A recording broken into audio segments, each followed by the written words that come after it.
We are 4 months into the year 2023, and companies are just now reporting their quarter 1 sales numbers for this year. And Shimano, the big name Shimano, the one that supplies all the bicycle manufacturers from Walmart all the way to top tier names like Shimano and Trek, have just reported some nasty numbers. In today's video, we're going to be taking a look at what this means for the industry, what they might have done wrong, and also just talk about other things that are going on in the economy that could also relate to this in general.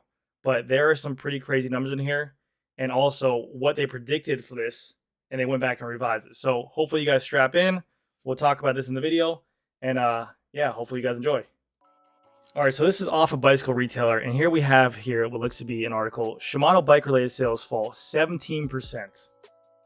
Right here, company-wide, Shimano is forecasting that the net income will be 46% below 2022's result this year, which is an absurd number. I mean, obviously, we have a lot of things going on in the USA market. Inflation is rising. The economy is doing there's a lot of kind of factors going into this. These numbers that they're forecasting, that they're basing off of as well, are previous year's numbers that were kind of hyperinflated by coming off of good COVID sales and stuff like that. And it's expected to be not what they're projected.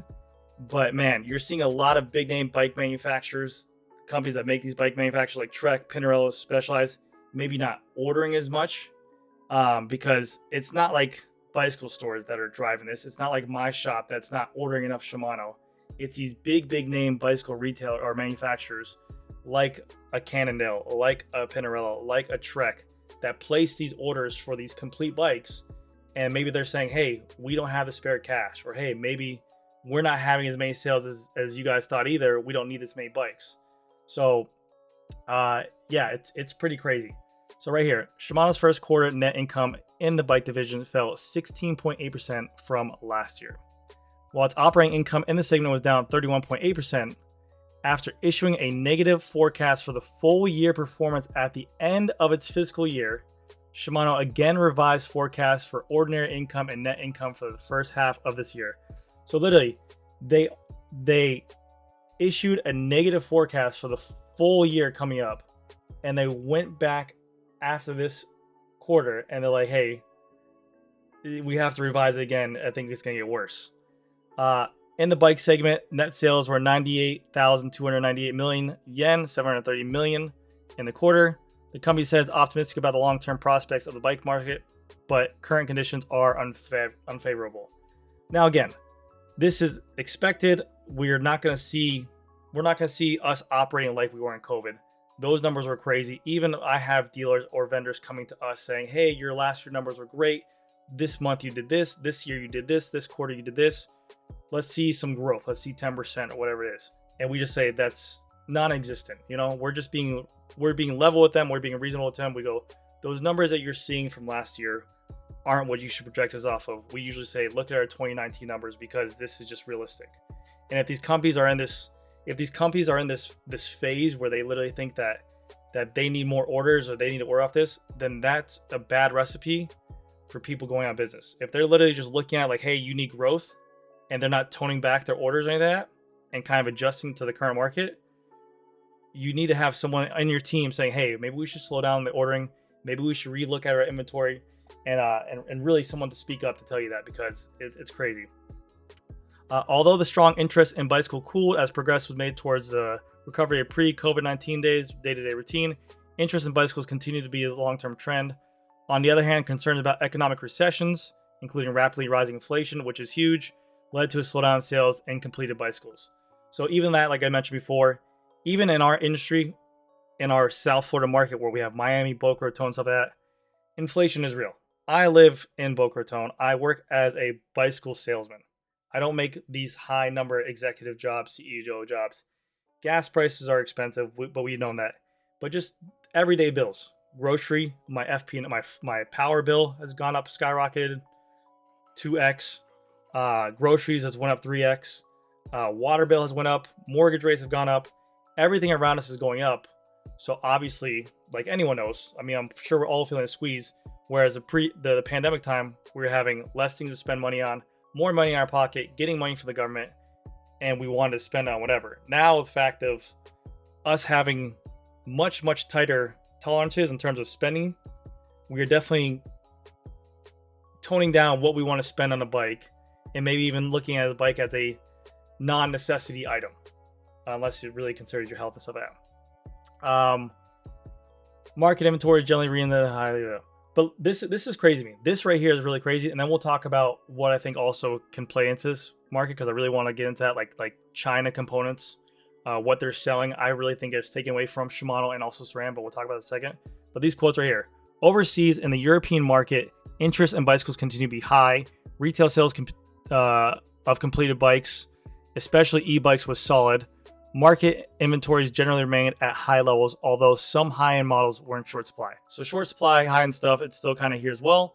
But they still seem to have a high interest, and people are still buying over there because maybe the fact they're not getting hit with inflation as hard as we are over the USA. But right here, in North America market, sales remained weak and market inventories were at a consistently high level. So people are still ordering as if it's just crazy, crazy demand, but the sales are weak because people are unsure how the economy is going. People are feeling the weight of inflation, and they're holding back what they're spending. Whereas before they would have been, I want that bike, buy it.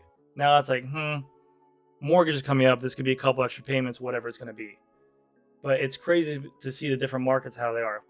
In the Asia and South Central American markets, although interest in bicycles were firm, sales remained somewhat sluggish due to cooling consumer confidence on account of currency depreciation and rising inflation. However, in the Chinese market, sales remained strong, especially for road bikes, owing to growth momentum and outdoor sports cycling.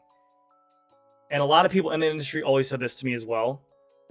People always said the bicycle industry always seemed to thrive during recessions, especially in our USA market. This was in terms relatable to 2008 and also around that 2010 time. They said that our bicycle sales did really well. And it was true. We did really good sales during those times where everyone else was hurting. But the reason for that is because our dollar got weaker. The whole world's, everyone else got really, really strong. So we were seeing a ton of sales from people coming out of the country, coming into our country, buying bikes and taking back to the homeland. Right now, the whole world is going through this. So yes, it's true that back in the day through these recessions, the bicycle industry has always been strong, but at this time, the whole world is feeling this, so everyone's dollar is getting weaker. So we're not seeing that same international customer coming over to our shops, buying bikes for vacations, so that people are still slowing down. Then it gets into the Japanese market as well. Under these new markets as well, market conditions, Shimano Group's provided products to the market, including new Shimano 105, that is all high-end models for road bikes and sport e-bikes and Shimano steps. So this is what I like to talk about. Has the China component market really played a hit into that? You see me do videos on Sensa Empire Pro, which is a 12-speed mechanical carbon fiber group set for $500 USD. A full complete group set for $500. You've seen these new videos on L2, a 2x12 mechanical group set for about $400. You've seen now this hinted at electronic 2x12 group set for a 5-piece kit for $800. Shimano SRAM have maybe outpriced themselves to maybe only the top tier components. Their base model electronic component group set is now $1,600 for SRAM and $2,000 for Shimano 105 Di2. Not even coming out that they don't even make a 12-speed mechanical group set with Shimano or SRAM. So you're seeing these bicycle manufacturers like Specialized, like Trek and everything like that, they're buying these components for their bikes and they're speccing with them, and they don't have any products for this kind of low tier products. So they're like, what do we spec it with? Sora, Tiagra?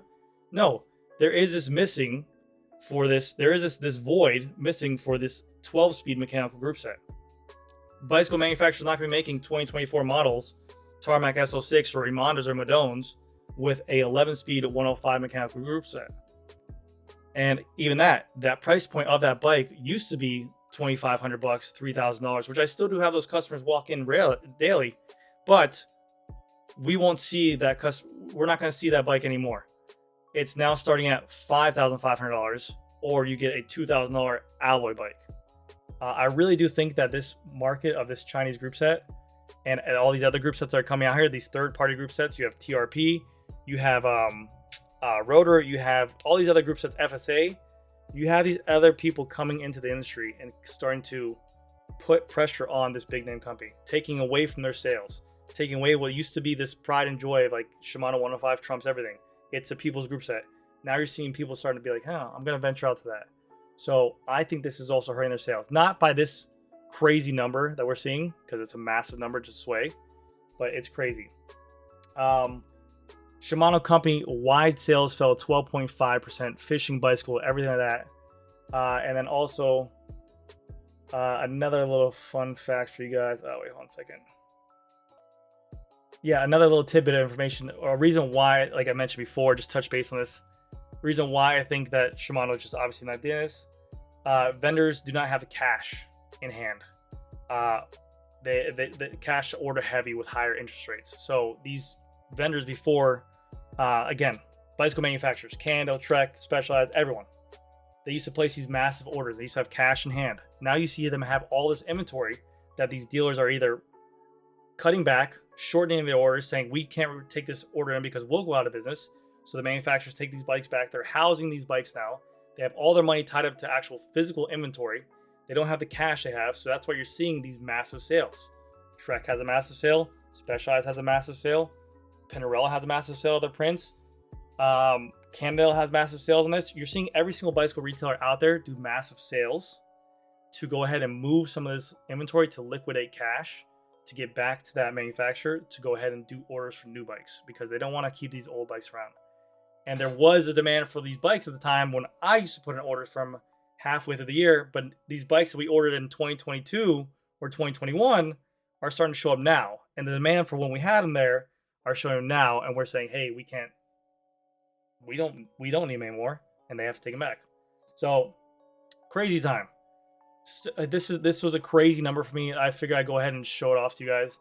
Shimano being such a strong component manufacturer out there, to see this, it's definitely eye-opening. And if you are in the retailer game or even manufacturer game or any kind of outdoor sports, whatever it is, any kind of retail thing right now, you should definitely take notice of this and check your inventory, go through everything, and hunker down and make some smart moves. Don't overorder. Order for what you need. It's not like it's going to be like back in the day where we just ordered massive amounts of bikes are going to sell. Going back to picking and choosing what we got, stock on the floor what we have, onesie, twosies of bikes. That's the way it's got to be. That's the way it's got to go. But anyways, guys, that's going to do it for this video. Hopefully you guys enjoyed, and thank you for being here. I'll see you guys next video.